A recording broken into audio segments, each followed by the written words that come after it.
glorioso dia, o céu de repente se abrirá.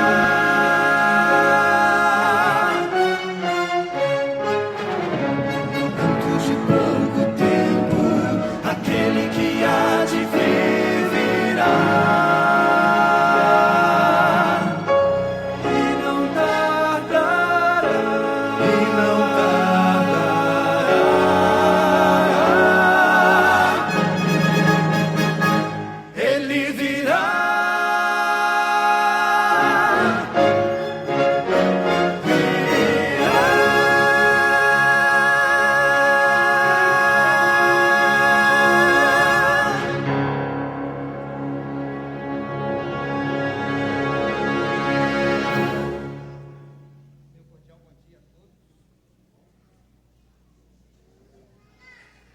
O meu cordial bom dia a todos os membros da Igreja Jardim América, das demais igrejas de Jacareí e tantos outros que vieram de muitos lugares para esta manhã e este culto de louvor e adoração a Deus. Em particular, agradeço ao meu colega de ministério, pastor Ezequias, pelo convite que me fez para estar aqui e me dar a honra de, em nome da Rede Novo Tempo, apresentar a equipe da Voz da Profecia, agora com a 29ª do quarteto Arautos do Rei.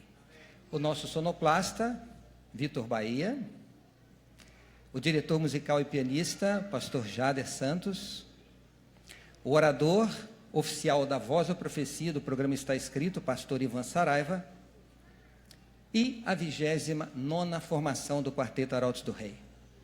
Fernando Silva, primeiro tenor, pastor Denis Versiani, barítono, e os 2 novos componentes da equipe, Robson Rocha, o baixo, e Fernando Menezes, o nosso segundo tenor.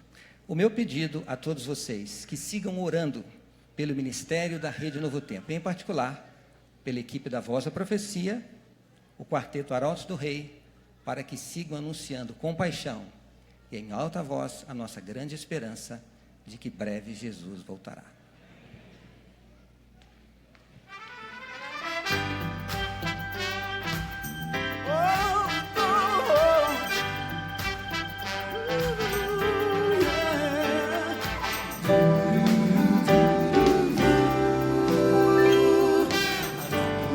Mostra em sua imensidão a mão de Deus em toda a criação. Pai maravilhoso, Senhor tão grandioso, eterno e vitorioso, Salvador, Supremo Rei dos Reis. Eu quero o poder de Cristo em mim, pois eu sei que me formou para servir. Sua palavra tudo ganhou, o seu amor me resgatou.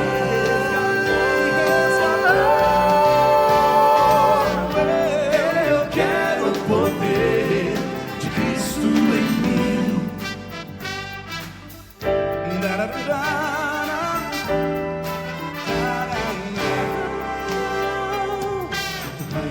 Pensamos ou podemos entender, são os feitos desse Deus Criador, com suas obras tão incríveis, de maneira invisível, comanda o universo inteiro, rege os astros lá no céu. Eu quero o poder de Cristo em mim, pois eu sei que me formou para servir. Sua palavra tudo criou, o seu amor me resgatou.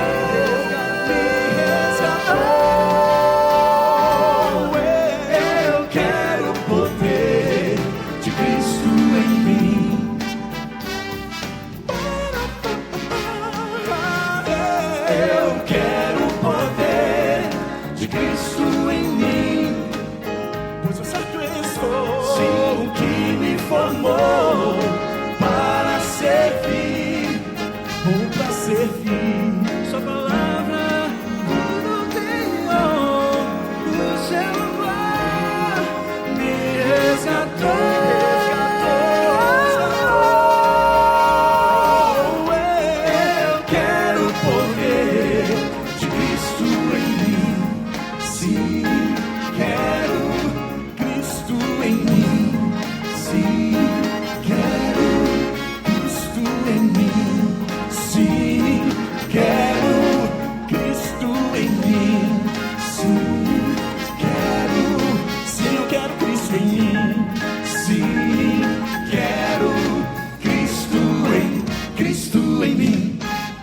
sábado? É muito bom a gente ter a certeza de que nós podemos ser o poder de Cristo em nós. E às vezes Cristo, com esse poder maravilhoso, às vezes nos guia por caminhos que a gente questiona. Mas às vezes a gente anda por esses caminhos cheios de perguntas. Só que quando a gente chegar no final dele, a gente vai ter a certeza de que é exatamente por ali que nós deveríamos ser andados, porque Cristo está sempre conosco. E é assim que a gente aprende a confiar no amor de Deus. Vamos cantar uma música que fala sobre essa experiência agora.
pra vencer,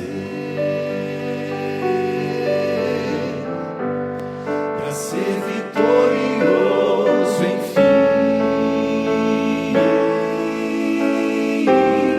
A ti preciso me apegar. Eu já não quero mais ficar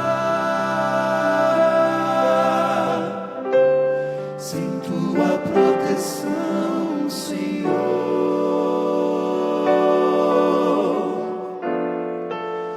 Eu quero desejar a cada dia estar mais perto de Jesus.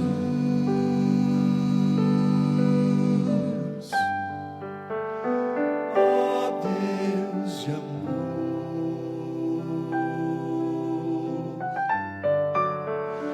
bondoso Redentor,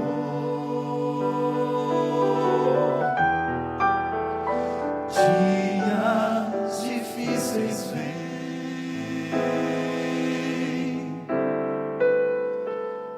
os quais enfrentarei.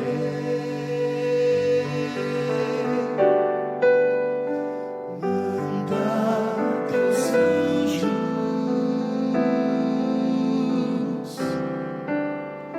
pra me guardarem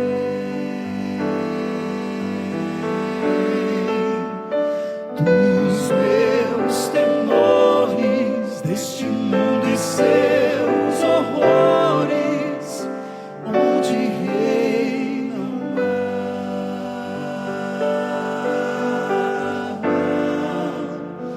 põe um escudo,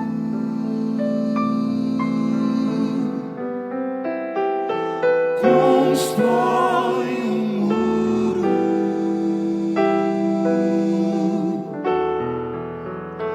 à minha volta, pois o que importa é viver pra ti, pra ti. Se nessa hora o que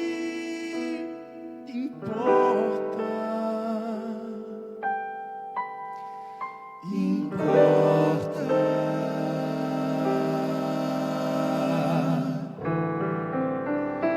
é viver pra ti, é viver, só viver pra ti.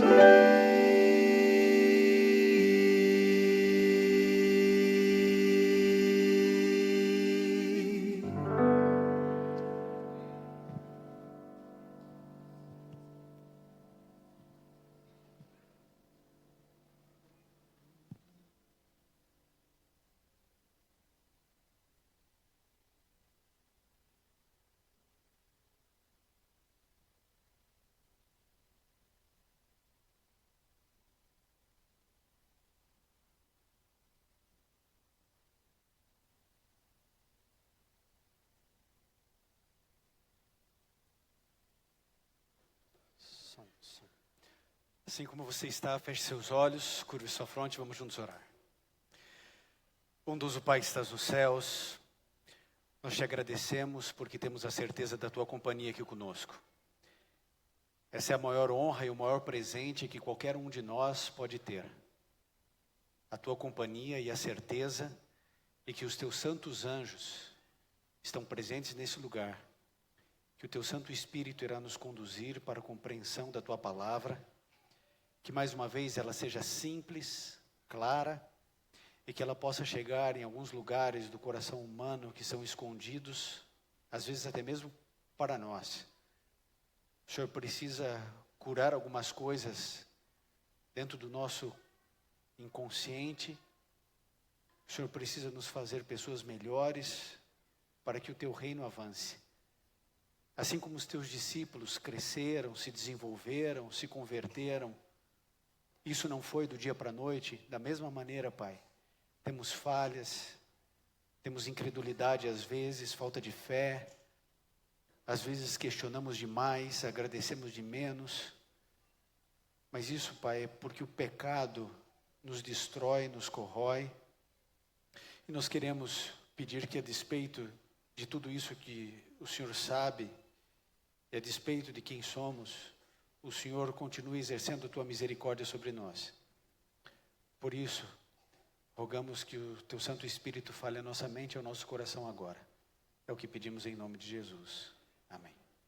Bom, quero cumprimentar a todos os amigos, os irmãos que estão aqui no Jardim América. Há muitas pessoas também acompanhando pela internet, Facebook, nas mais diferentes páginas do Facebook. E é sempre um privilégio poder falar com as pessoas que estão com a gente também na internet, tá bom? Que Deus abençoe muito você. Sinta-se aqui na Igreja do Jardim América, em Jacareí, que é uma casa de oração para todos os povos.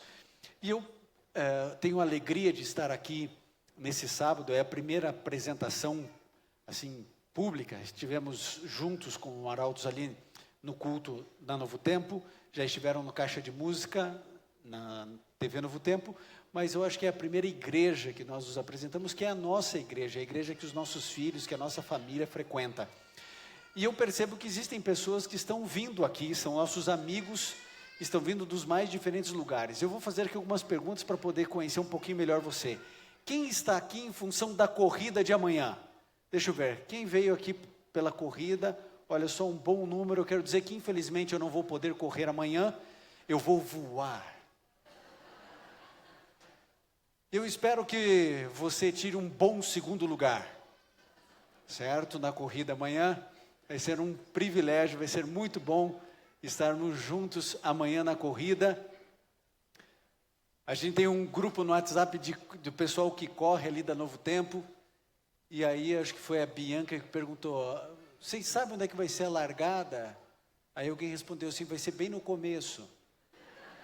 Então, se você está em dúvida, entra nesse grupo que é bem joia. Quero fazer uma outra pergunta. Quantos dos que estão aqui vieram porque descobriram que o Arautos do Rei e eu estaríamos aqui pelas redes sociais? Deixa eu ver os amigos que vieram pelas redes sociais. Que bom que você veio. Uma alegria ter você. Que bom que você veio. Quem aqui foi convidado por um amigo aqui da igreja e está aqui hoje? Que bom. Que alegria vocês estarem aqui, sejam todos muito bem-vindos. Vocês sabem que na casa de Deus não existe visita, né? A gente fala visita porque é comum, mas na casa de Deus não tem visita, né? Na casa de Deus são todos filhos, como o Osíris aqui mencionou, e aqui somos todos amigos. Eu gosto de falar o seguinte, visita quando vai na nossa casa não abre a geladeira. O amigo abre e ainda reclama, né? Então, sinta-se bem, fique à vontade, a casa é sua. Nós temos um salão anexo aqui que está sendo transmitido também. Você que está aí embaixo, que Deus abençoe bastante você, sua família também. Amigos, nós já oramos e eu quero dizer uma coisa para vocês. Hoje, eu vou falar sobre um tema que é muito difícil para mim. É um tema bem delicado, um tema complexo, mas que eu acho que ele precisa ser tratado. Nós não vamos esgotar o assunto, obviamente, em um sermão, mas eu acho que ele é relevante. Eu quero falar hoje sobre o sofrimento. E o sofrimento é um terreno sagrado, porque todos nós sofremos.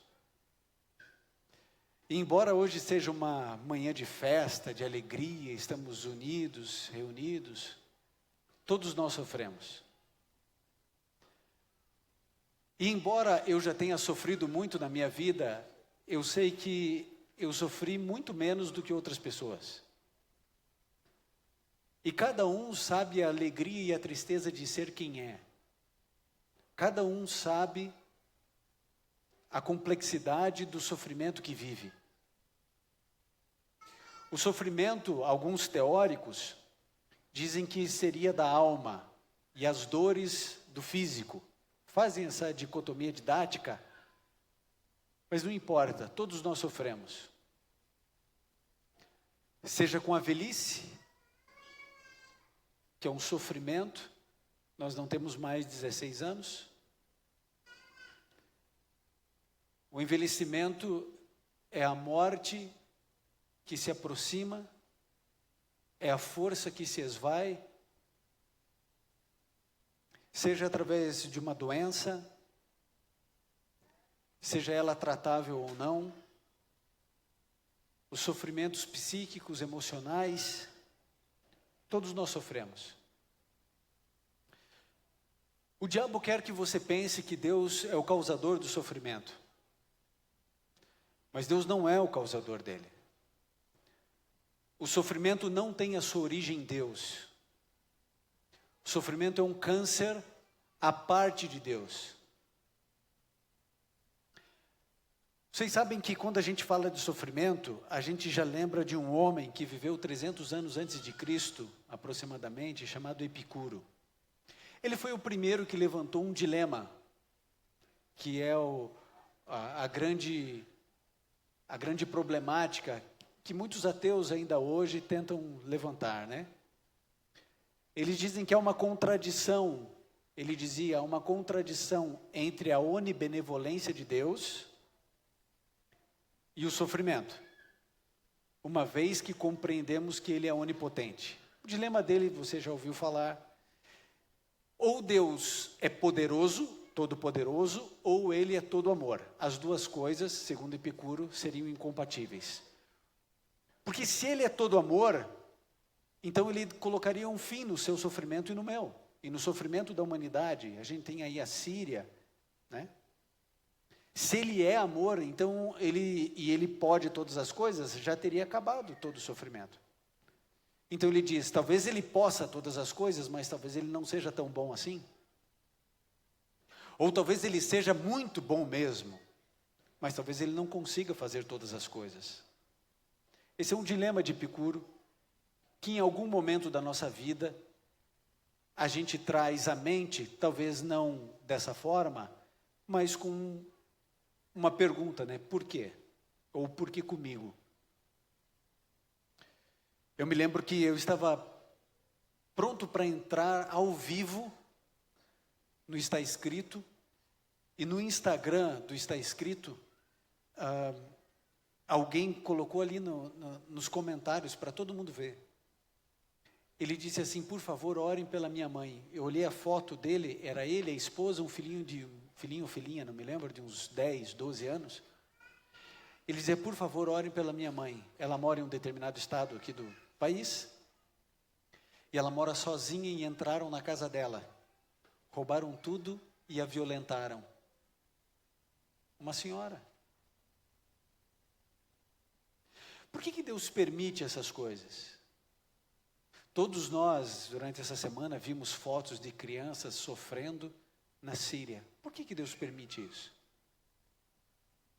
Por que Ele permite que uma criança nasça defeituosa?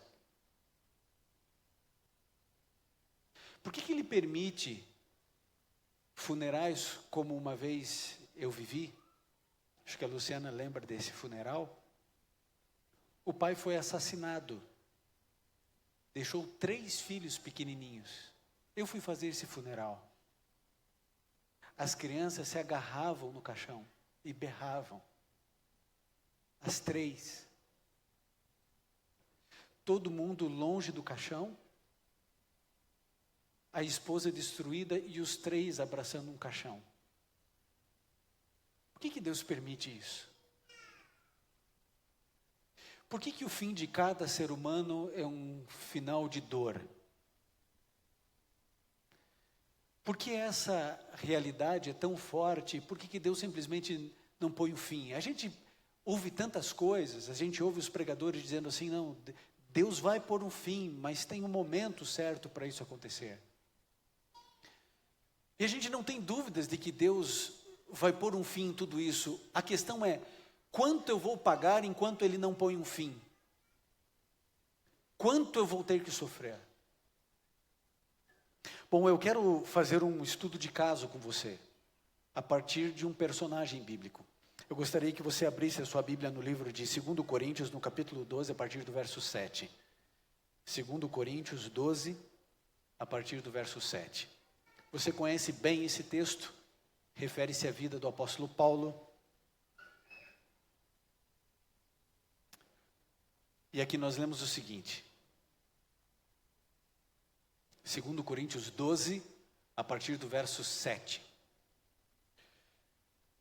Para impedir que eu me exaltasse, por causa da grandeza dessas revelações, foi-me dado um espinho na carne, um mensageiro de Satanás para me atormentar. 3 vezes roguei ao Senhor que o tirasse de mim, mas ele me disse, a minha graça é suficiente para você, pois o meu poder se aperfeiçoa na fraqueza. Bom, eu quero lembrar para você um pouquinho quem foi Paulo. Paulo, antes de ser Paulo, você lembra bem da história, ele era Saulo, ele era um perseguidor, ele era um indivíduo rico, ele era fariseu dos fariseus, ele aprendeu com o melhor mestre de todos, que era Gamaliel, ele era um homem que tinha um status social, todo mundo queria ouvir o que Paulo ou Saulo tinha para dizer. As grandes mentes da sua época ficavam extasiadas com a sabedoria dele. Você se lembra? Paulo um dia vai a Atenas e ele vai nas ágoras pregar o evangelho do Deus invisível. E os atenienses, o berço da filosofia, os grandes filósofos ficavam boquiabertos, porque eles não era um conhecimento e uma inteligência que eles nunca tinham visto. Então era um homem com um intelecto talvez muito superior ao de muitos de nós aqui. Era um homem rico, talvez muito mais rico do que muitos de nós aqui. Era um homem que tinha um status social grande, tanto dentro do judaísmo quanto no meio romano, porque ele era cidadão romano, ele não havia comprado a sua cidadania, ele era um cidadão de natureza, de nascença, cidadão romano. Então ele tinha um trânsito grande em Roma, e por isso pôde pregar para os romanos de maneira tranquila. Ele também tinha um trânsito em toda a sinagoga, lembrando que a sociedade judaica ela é toda centrada na religião. Então ele era um grande líder, um grande homem. E ele odiava os cristãos, essa seita, que na cabeça dele era maligna, né? Era uma erva daninha que precisava ser destruída. E dentre as suas grandes perseguições, ele pega uma carta em Jerusalém para poder prender pessoas em Damasco, e ele está indo, vocês se lembram disso, né? Ele está indo para Damasco, e de repente, ele cai de onde? De onde que ele caiu, gente? Eu não sei quem que colocou cavalo nessa história. Gente, Atos 9 só diz que ele caiu por terra, colocaram um cavalo na história, e ainda deram um corpo ao cavalo. O pessoal lembra do cavalo branco de Paulo? Deram um corpo para o cavalo, né? Só diz que ele pode até ter caído do cavalo, mas a Bíblia não diz que tinha cavalo. Podia ter ido de camelo, de jegue, a pé. Mas o fato é que ele caiu por terra, e ele ficou cego 3 dias, aí Deus diz assim, ô Ananias, você vai até a rua direita, tem um homem lá, o nome dele é Saulo, ele é de Tarso, e eu acabei de dar uma visão para ele, que você vai orar por ele e ele vai recobrar a visão. E aí Ananias começa a conversar com Deus e diz assim, Senhor, esse Saulo é o Saulo que eu estou pensando que é? Porque esse cara é um bandido. Esse indivíduo está matando os teus filhos, ele está perseguindo todo mundo. Esse Saulo é o de Tarso, é o mesmo? Falou assim, porque você pode ir, fique tranquilo, porque ele para mim é um vaso escolhido. É bom ou é ruim ser um vaso escolhido? Verso 15 diz que ele é um vaso escolhido, é bom ou é ruim? É bom porque você não leu o verso 16. Porque o verso 16 diz assim, ele aprenderá o quanto importa sofrer pelo meu nome. E aí, não quero que você leia, para a gente ganhar um pouquinho de tempo, você vai ver o que é, ou o que o apóstolo Paulo passou sofrendo por amor a Cristo. Ele disse assim, é ele quem diz, são servos de Cristo, eu estou fora de mim para falar desta forma, eu ainda mais, trabalhei muito mais, fui encarcerado mais vezes, fui açoitado mais severamente, exposto à morte repetidas vezes, 5 vezes recebi dos judeus 39 açoites, 3 vezes fui golpeado com varas, 1 vez apedrejado, 3 vezes sofri naufrágio, passei numa noite e um dia exposto à fúria do mar, estive continuamente viajando de uma parte a outra, enfrentei perigos de rios, em perigos de assaltantes, em perigos com os meus compatriotas, em perigos dos gentios, em perigos na cidade, em perigos no deserto, em perigos no mar, em perigos entre falsos irmãos, trabalhei arduamente, muitas vezes fiquei sem dormir, passei fome e sede, muitas vezes fiquei em jejum, suportei frio e nudez. O apóstolo Paulo, ele é chamado para o sofrimento. Agora, sabe o que me chama a atenção? Eu vou falar uma coisa para você. Houve um determinado momento onde Paulo foi preso.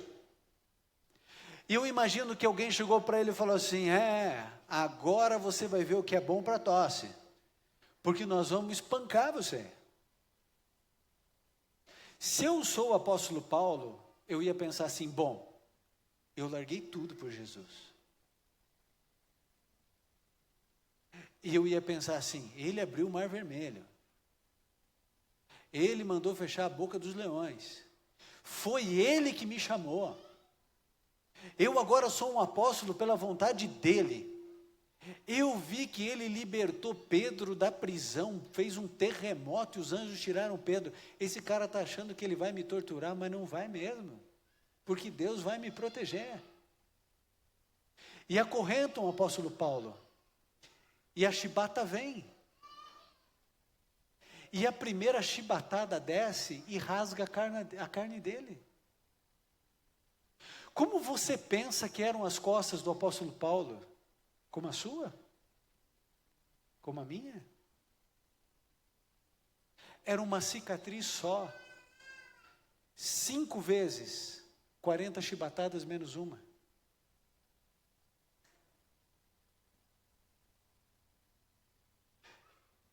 Se eu sou Deus, eu não ia deixar nada acontecer com esse homem, que é o maior evangelista da história depois de Cristo.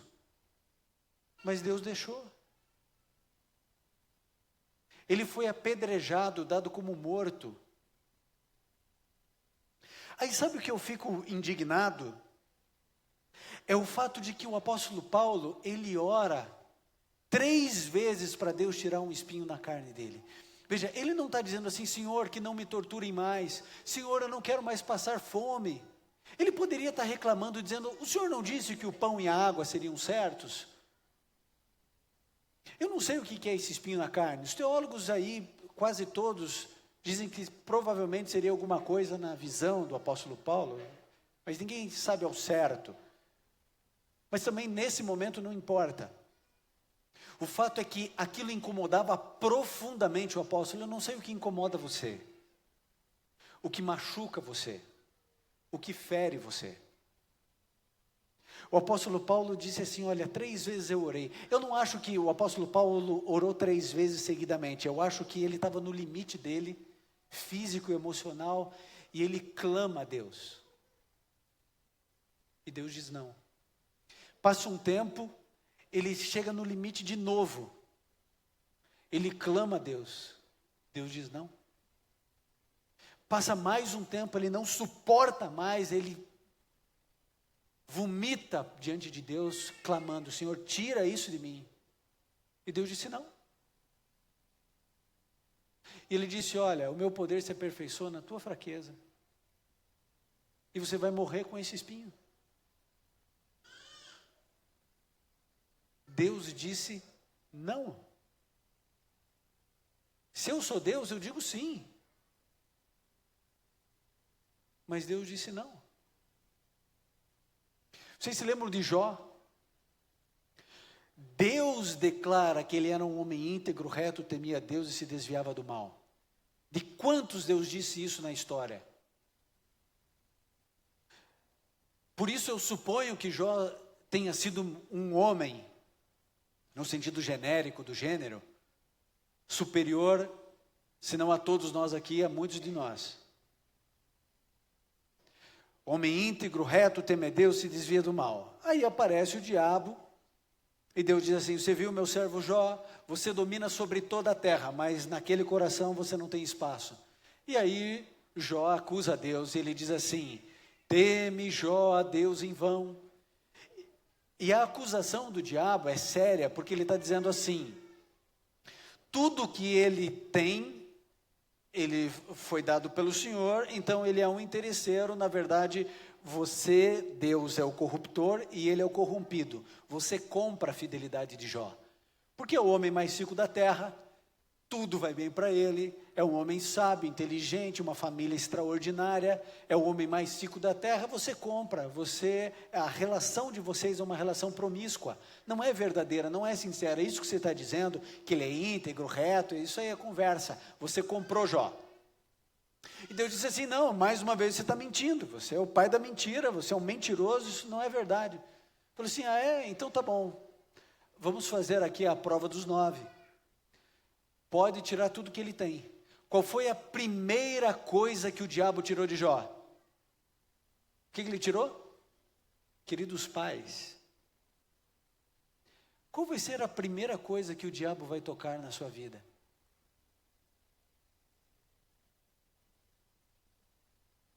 O que você prefere perder, um braço ou um filho? Se ele puder, ele vai tirar o que de você? Teu braço? Você prefere que o teu filho morra ou que você tenha um câncer agora? Você quer o câncer? Me dá 10 câncer aí, me dá metástase hoje. Ele vai lá e tira os filhos, os 10 de uma vez. É possível que existam algumas pessoas aqui, nessa igreja ou assistindo na internet, que tenham perdido um filho, 2 filhos. Mas quão raro é aquele que perde todos os filhos de uma única vez. Quando ele está recebendo a notícia que os seus filhos morreram, chega um indivíduo e diz assim: olha, só eu sobrevivi, roubaram tudo que você tem. É possível que alguém aqui já tenha perdido o emprego, é possível que você já tenha passado dificuldade financeira. Agora, eu desconheço alguém que tenha perdido literalmente tudo, de um dia para o outro. Tudo. Porque naquela época não tinha banco, né? A riqueza estava nos animais. Levaram todos. Perdeu tudo. Tudo. E aí Jó diz assim, ele rasga a roupa e diz: nu saí do ventre da minha mãe, nu eu volto à terra, bendito seja o nome do Senhor. Aí volta o diálogo e diz assim: mas tem uma coisa ainda que ele tem saúde. Aí Deus diz assim: tá, pode tirar a saúde dele, só poupa a vida. Aí eu pergunto para vocês: você acha que o diabo colocou uma doença mais ou menos, ou foi a pior que o inferno pôde criar? Ninguém na história passou o que Jó passou. Alguns querem fazer relação com fogo selvagem. Gente, o diabo criou a pior doença da história, e exclusivamente, a receita exclusiva para Jó. Deus nunca mais deixou ninguém viver aquilo. E ele joga de um segundo para o outro. Ele fica em cima de poeira, de pó, ele fica raspando o corpo inteiro, em carne viva. A gente põe um dedo num ferro e a gente já não vai trabalhar.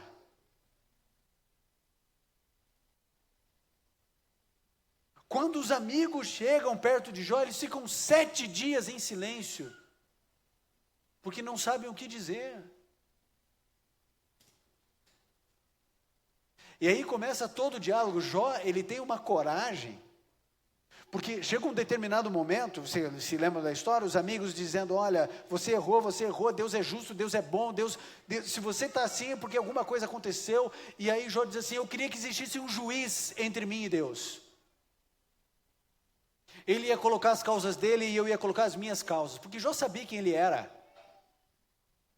Ele não temia nada nem ninguém, e ele vai questionando Deus o tempo inteiro. O tempo inteiro ele vai questionando Deus. Aí sabe o que acontece? Deus fica em silêncio o livro inteiro de Jó.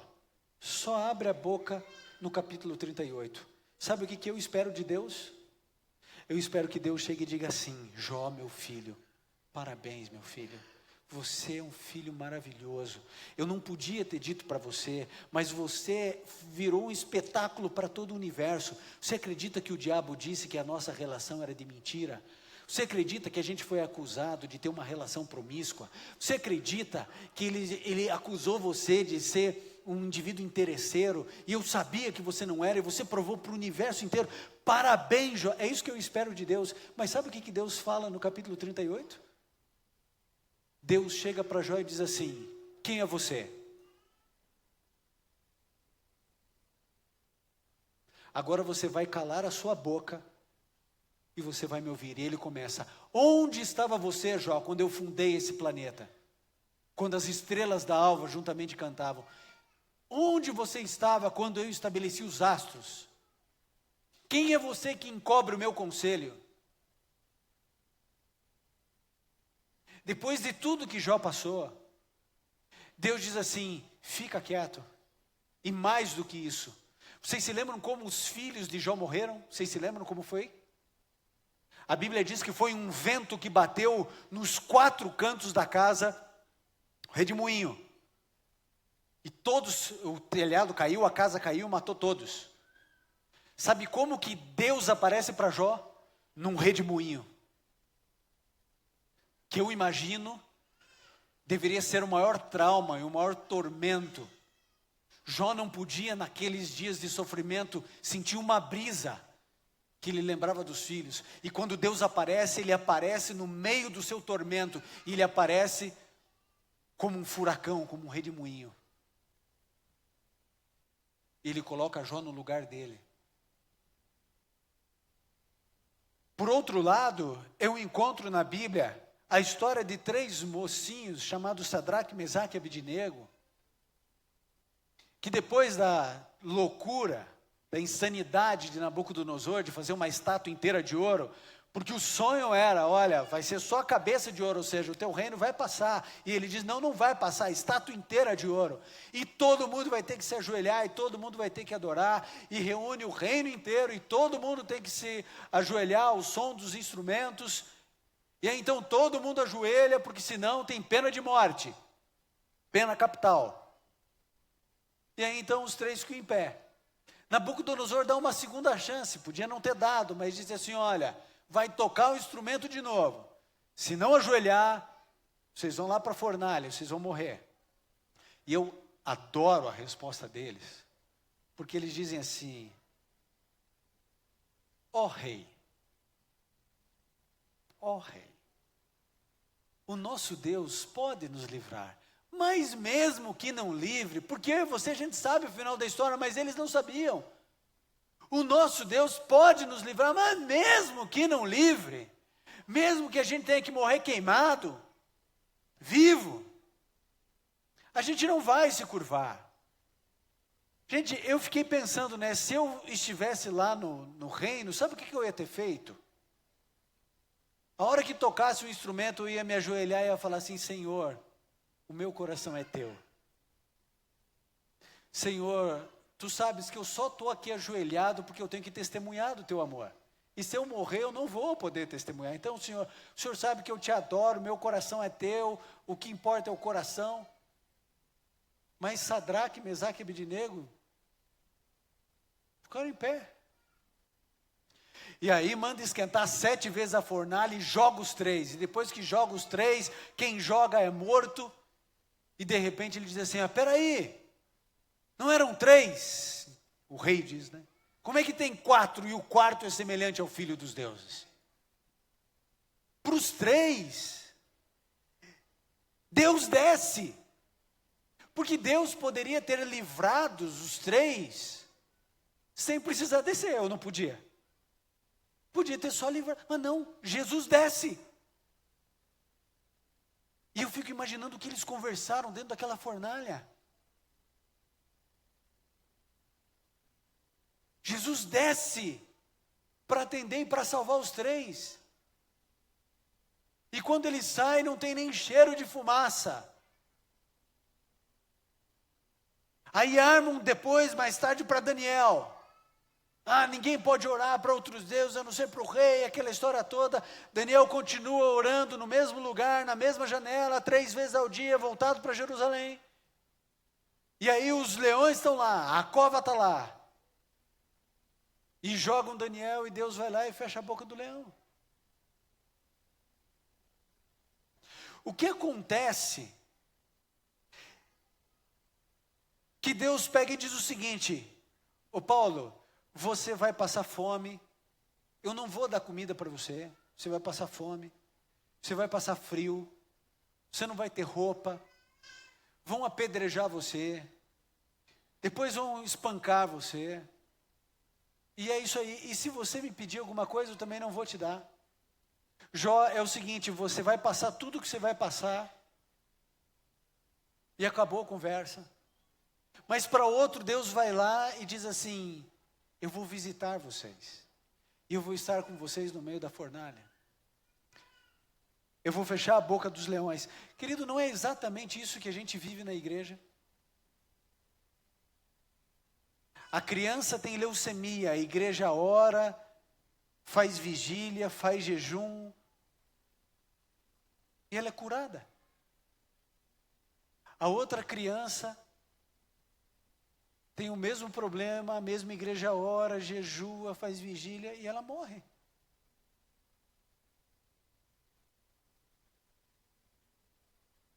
Essa aparente contradição ou inconstância de Deus, ela é resolvida com uma única palavra. E a palavra é soberania. Deus é soberano para decidir o que quiser da sua vida e da minha vida. Tem pessoas que Deus vai dar muito dinheiro e tem outras pessoas que Deus não vai dar. E a questão não é merecimento ou esforço às vezes. A questão é que Deus disse: para esse eu vou dar e para esse eu não vou dar. Por quê? Porque Ele é o dono da prata e do ouro. Para um Deus pega e dá o dom de cantar, e para outro Ele diz: eu não vou dar. E aí você fica sentado e eles cantam.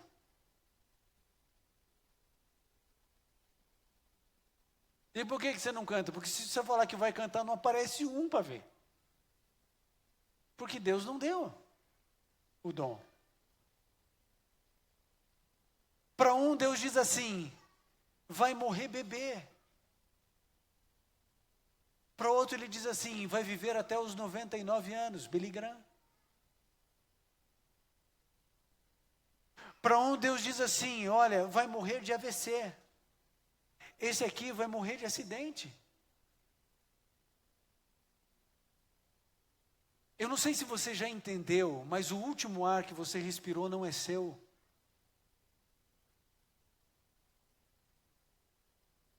Deus é o nosso dono. E Ele não deve satisfações a você ou a mim. Acredite no que eu vou dizer para você agora. O seu fim será de dor.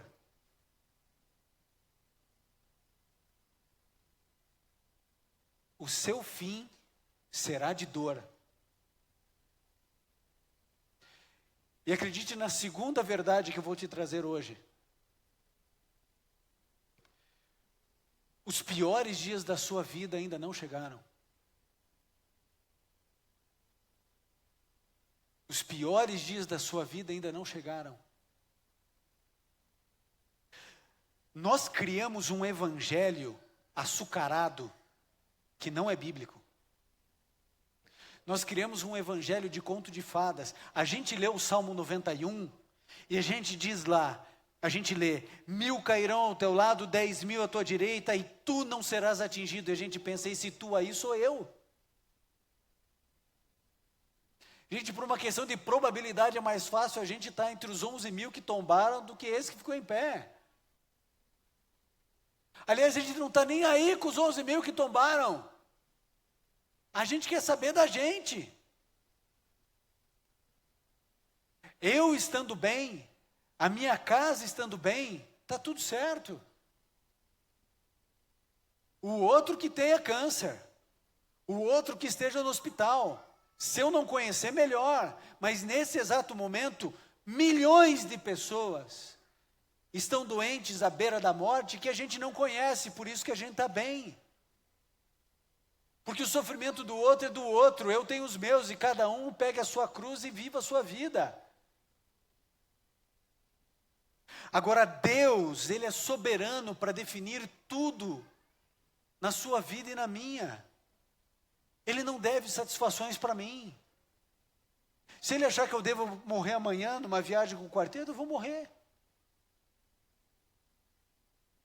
Você um dia pode estar na internet acessando e falar assim, olha, nós estamos pedindo oração pelo pastor Ivan, que está com câncer, em estado avançado, descobriu só agora, e aí?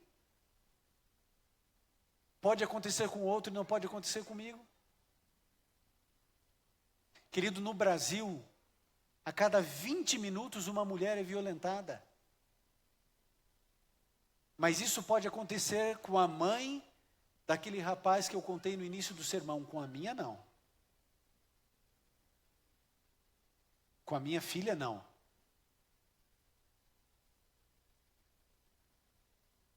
Quando você aceita Jesus no seu coração, e você muda a sua vida para seguir a Jesus, em momento algum, Jesus prometeu paz. Ele disse assim, não penseis que vim trazer paz, eu vim trazer espada. Sabe o que é espada, amigo? É guerra, e é guerra entre o bem e o mal. E o diabo tem as armas dele, e nós temos as nossas. A nossa arma é o amor, a nossa arma é a verdade, a nossa arma é a justiça, a nossa arma é a bondade, essas são as nossas armas. As armas dele são doença, morte, assassinato, violência, dor. E você acha que nenhum estilhaço vai pegar em você? Você acha que ele não está atacando a sua família nesse exato momento? Você acha que ele não está tentando destruir o seu filho agora? Querido, entenda uma coisa. Satanás, se tem uma coisa que ele não tem, é pressa. Para ele não importa se ele vai pegar você daqui a 10 anos, ou daqui a 15 anos, se vai pegar agora. Ele espera você na curva. Lembra quando você era criança e o grandão da sala de aula falava assim, eu pego você na saída? E você passava a aula inteira sofrendo por antecipação? A nossa sorte é que a gente era menor e corria mais, né? Só que agora não tem para onde correr. Porque o grandão mal, ele está na saída mesmo. E a gente não tem como se defender, não tem como correr.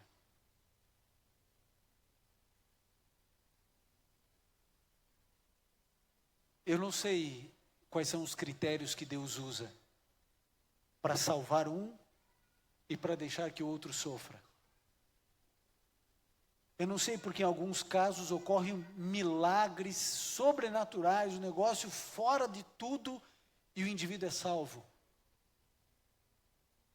E para outros não.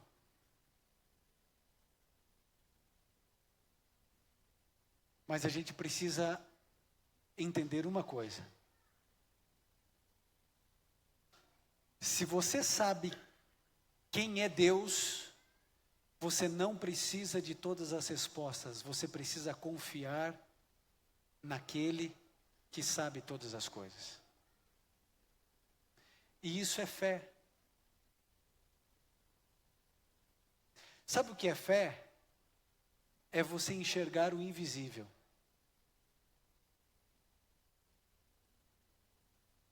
Fé é quando as coisas não fazem sentido e a gente continua confiando.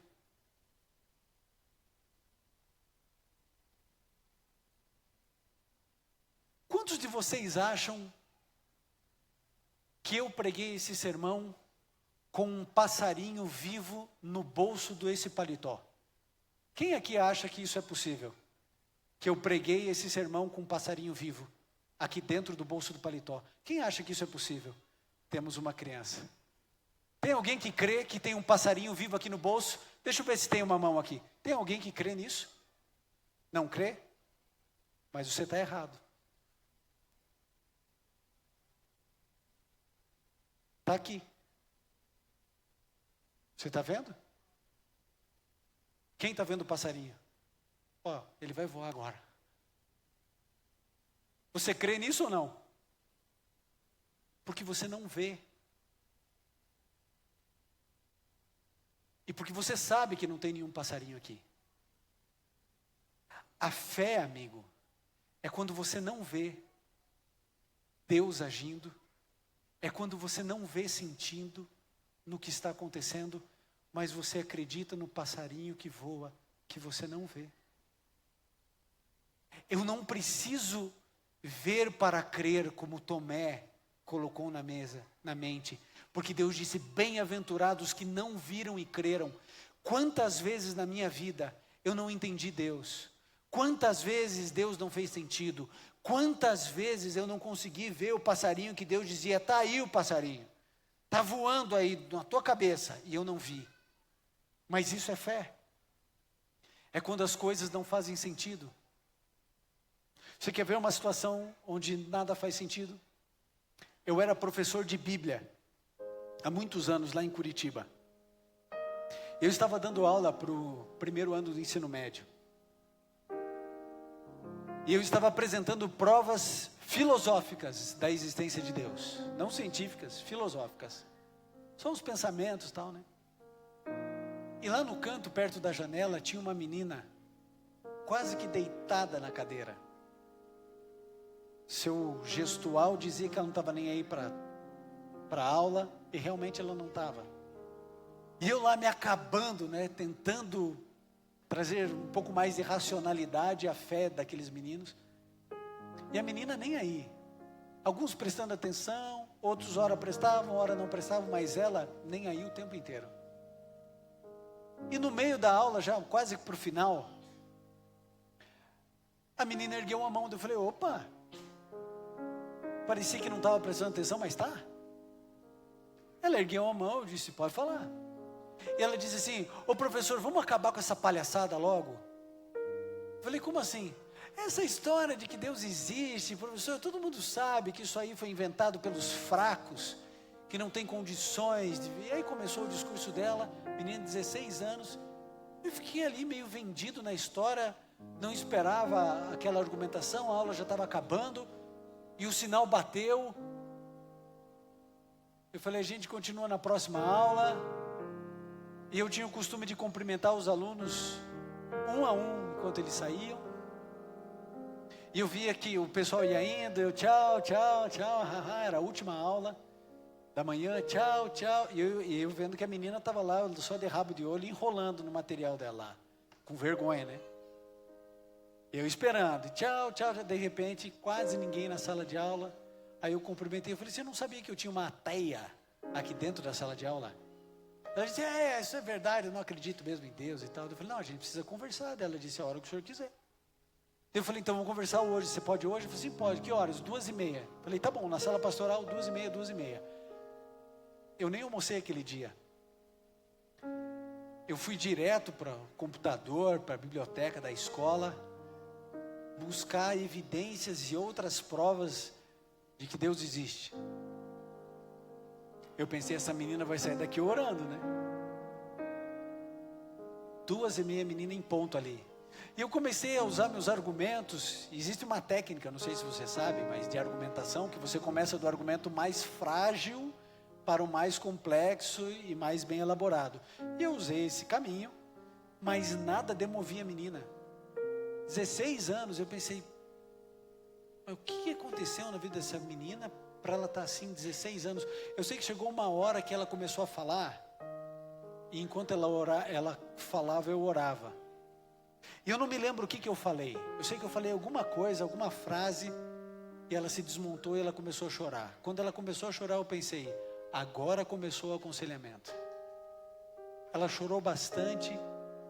Até a hora ela tinha bastante cabelo, que ela tirou o cabelo que estava grudando no rosto por causa das lágrimas. E ela disse, professor, eu vou contar para você a minha história. Aquela menina disse assim: professor, eu era adventista do 7º dia. Cresci nessa igreja. Todos os dias pela manhã, a minha mãe pegava Inspiração Juvenil, lia comigo, a gente tomava o desejum, ela ajoelhava comigo, orava, e eu vinha para essa escola aqui. Sempre morei naqueles predinhos ali, eu sabia quais eram, sempre morei aqui. E assim, eu conhecia e conheço todas as histórias da Bíblia. Todas as histórias que vocês contam, que vocês falam, eu conhecia. E um dia, a minha mãe fez todo o ritual comigo, ajoelhou comigo, a gente orou, ela pediu a proteção de Deus. Eu desci para vir para a escola, me encontrei com a minha coleguinha. Eu estava naquela época na 6ª série, que seria o 7º ano, 12 anos. Eu e a minha coleguinha fomos para a escola. Só que no meio do caminho, professor, 2 homens nos abordaram. Eu vou dizer para o senhor, eu nem tive medo, porque eu conhecia todas as histórias da Bíblia. Eu sabia do Mar Vermelho, eu sabia dos anjos que derrubaram as muralhas de Jericó, conhecia até a história do machado que flutuou. Eu tinha certeza que Deus ia nos proteger. Eles nos levaram por uma construção abandonada, e eu continuei orando, sabendo que Deus ia mandar um anjo, que Deus ia, algum adulto ia ter visto, que a polícia ia chegar, e eles nos levaram para o lugar mais isolado da construção. E ela disse assim para mim: professor, naquele dia, mar nenhum se abriu, muralha nenhuma caiu, nenhum machado flutuou. E eu e a minha amiga, aos 12 anos, fomos violentadas. Ela chorando dizia assim para mim: professor, eu prefiro acreditar que Deus não existe do que acreditar que Ele existe e não fez nada. Professor, Deus não fez nada. Nada. Ele viu a minha dor. Ele viu a minha boca sendo tapada. Ele viu cada lágrima que caiu. Ele não fez nada.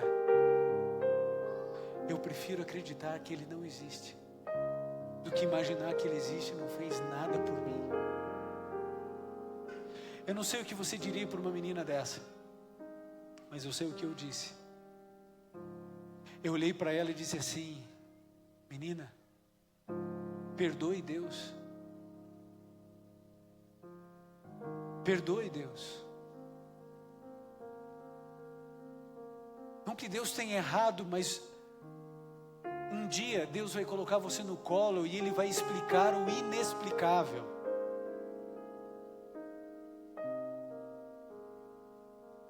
Um dia, amigo, Jesus vai colocar você no colo e Ele vai te explicar o que você não consegue entender.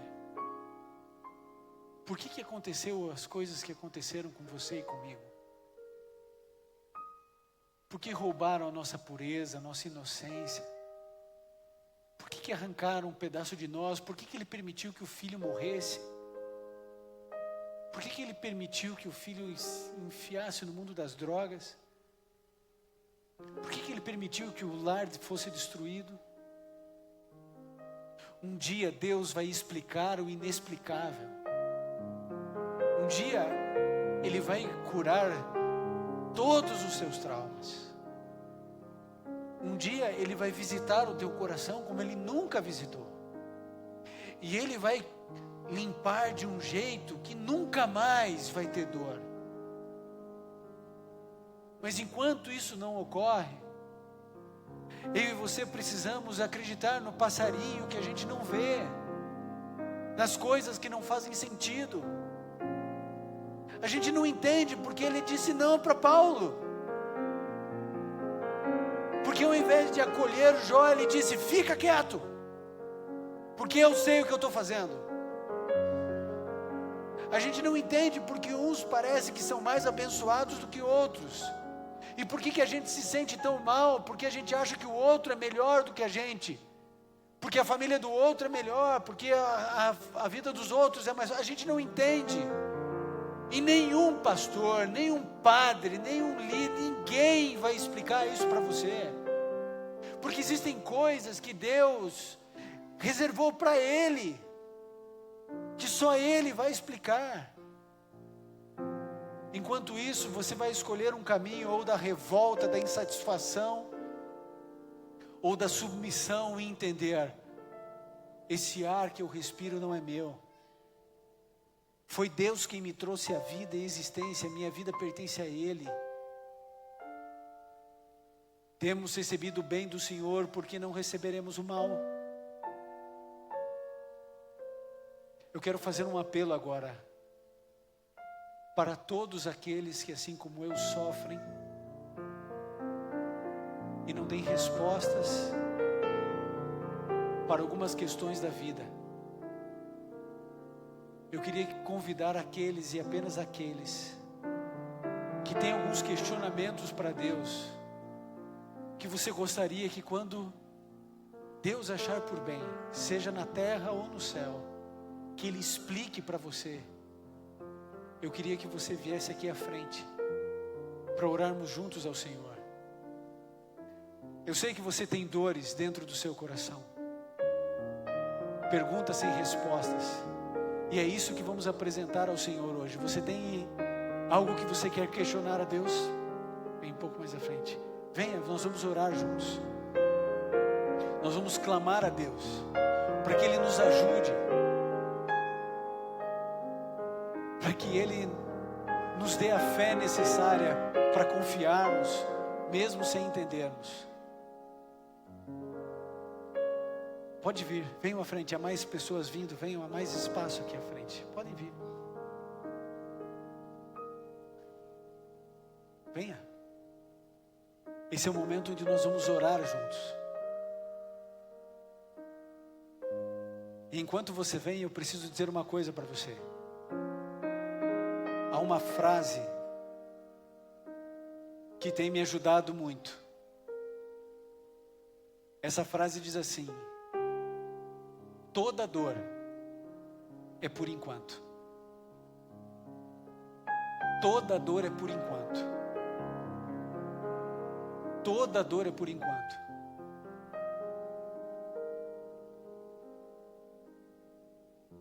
Mas enquanto essa dor existir, enquanto lágrimas continuarem caindo do meu olho, do seu olho, elas precisam cair no colo de Jesus. Não permita que a sua lágrima caia no colo da indiferença, da revolta. A minha dor e a sua dor precisa estar atrelada ao homem de dores, aquele que é experimentado no sofrimento. O Quarteto Arautos do Rei irá cantar agora. E enquanto eles cantarem, eu queria que você entendesse: toda dor é por enquanto. Um dia Deus vai enxugar dos meus olhos e dos seus olhos toda lágrima, e não haverá mais morte, nem pranto, nem clamor, nem dor. As nossas angústias, os nossos medos, tudo vai passar e tudo se fará novo. Eu não sei se você já sofreu muito ou se a sua dor está apenas começando. É possível que alguns de nós vivam a maior dor da sua vida nos próximos dias. É possível que essa vida arranque de você o que você tem de mais precioso. Talvez ela já tenha arrancado as flores mais lindas do teu jardim. Mas chora, amigo. Chora tudo que você tem para chorar. Mas chora em Jesus. Chora nele. A gente vai seguir daqui chorando, sem entender porque as nossas filhas passam pelo que passam, sem entender porque a nossa família passa o que passa, sem entender porque a gente não consegue melhorar o caráter. Mas acredite, Jesus venceu por mim e por você, e Ele vai te dar a vitória. Apenas permita que a sua lágrima caia no lugar certo, caia no colo de Jesus.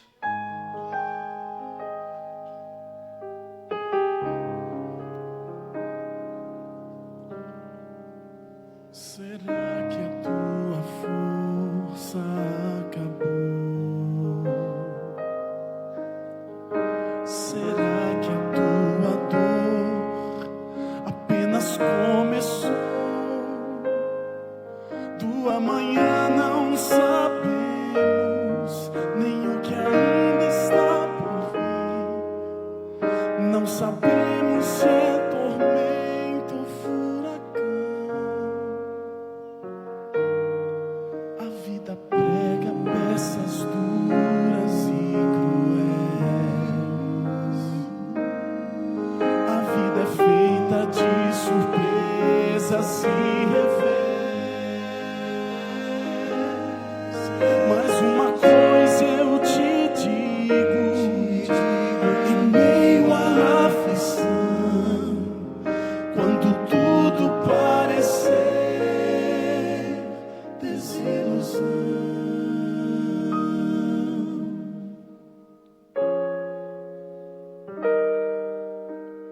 chora, chora, derrama as tuas lágrimas, chora o teu pranto, as tuas dores e aflição. Chora, chora, derrama as tuas lágrimas, mas faz com que elas caiam sempre no colo de Jesus.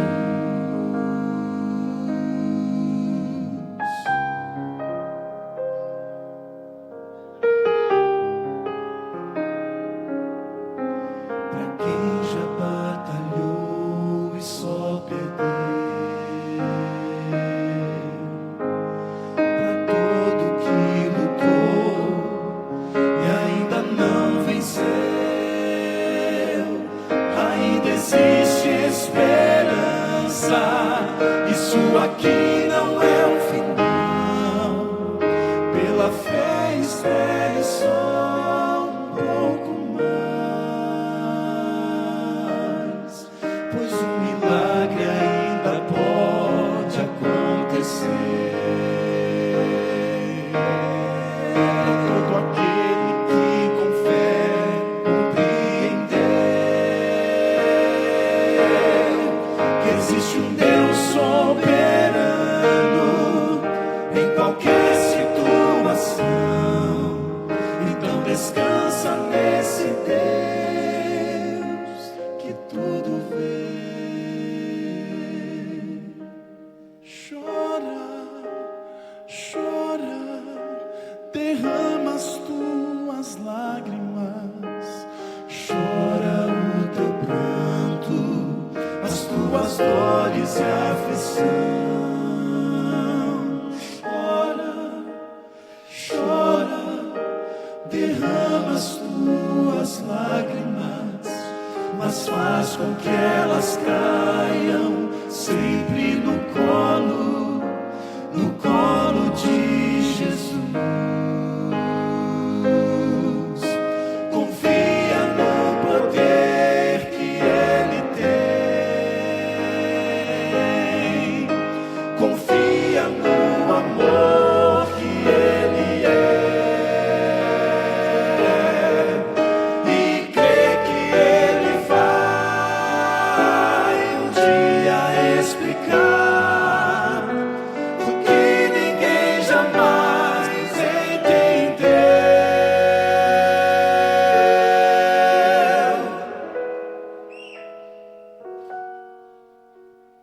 Chora, chora, derrama as tuas lágrimas, mas faz com que elas caiam, mesmo que sejam muitas, mesmo que sejam rios, mas faz com que elas caiam sempre no colo de Jesus.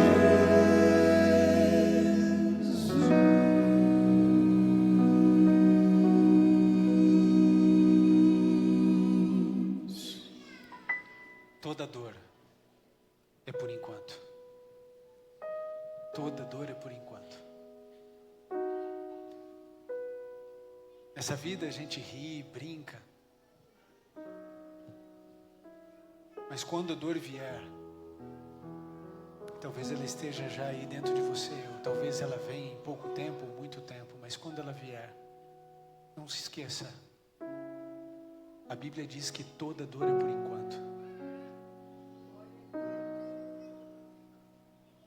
Em algum tempo, em algum lugar aí do passado, o pastor Jader escreveu uma música que dizia assim: quem sabe quem nessa vida só perdeu, quem sabe só ganhou.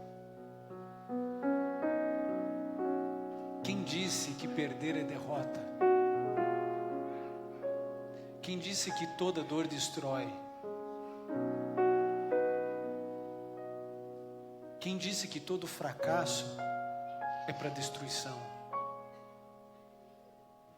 A humanidade entendeu que o momento mais frágil de Jesus era o momento mais forte da divindade na história do universo. Na cruz a gente entendeu o que significa quando Jesus disse para o apóstolo Paulo: o meu poder se aperfeiçoa na fraqueza. Quando você for impotente para resolver os problemas, quando ninguém puder trazer esperança a você, quando a morte teimar em visitar a sua família, quando a doença querer ousar roubar a sua esperança, lembre-se que toda dor é por enquanto. Que a sua lágrima e a minha lágrima sempre caia no lugar certo, até que Jesus Cristo volte para vivermos eternamente sem dor, sem lágrimas e sofrimento. Assim como você está, feche seus olhos, curve sua fronte e vamos orar. Bondoso Pai, todos nós aqui temos dores que a gente não consegue repartir com nenhum outro coração humano. Todos nós temos traumas do passado. Todos nós temos medo do futuro. Trancamos nossas casas, ligamos nossos alarmes, tentando trazer sobrevida à nossa existência. Mas a gente não sabe nada do amanhã, nada. E por isso caminhamos inseguros. Não sabemos quais são os seus planos. Não sabemos o quanto iremos sofrer ainda nessa vida. Mas nós queremos, ó Deus, que o sofrimento quando ele vier, uma vez que ele é inevitável, que nós possamos aprender a sofrer. E que toda a nossa dor seja derramada diante do Senhor.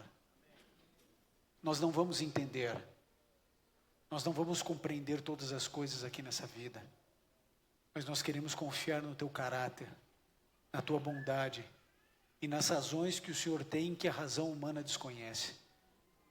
Pai, tenha misericórdia de nós e que haja certeza no nosso coração de que toda dor é por enquanto. Permaneça conosco e nos explique o inexplicável em algum momento. Não que o Senhor tenha que nos dar satisfações de nada, mas pelo Teu amor, pela Tua misericórdia, precisamos entender em algum momento. Fique, Senhor, conosco, concedendo-nos a Tua paz, que excede ao entendimento humano, transforma o coração e purifica a nossa vida.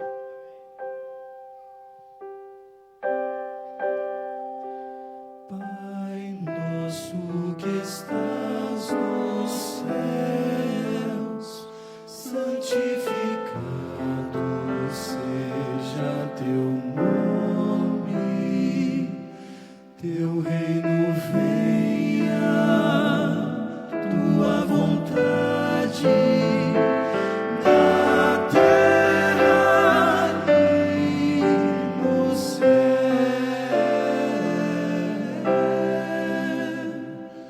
O nosso pão de cada dia nos dá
abençoe a cada um de vocês. Tenhamos um restante de sábado feliz ao lado de Jesus.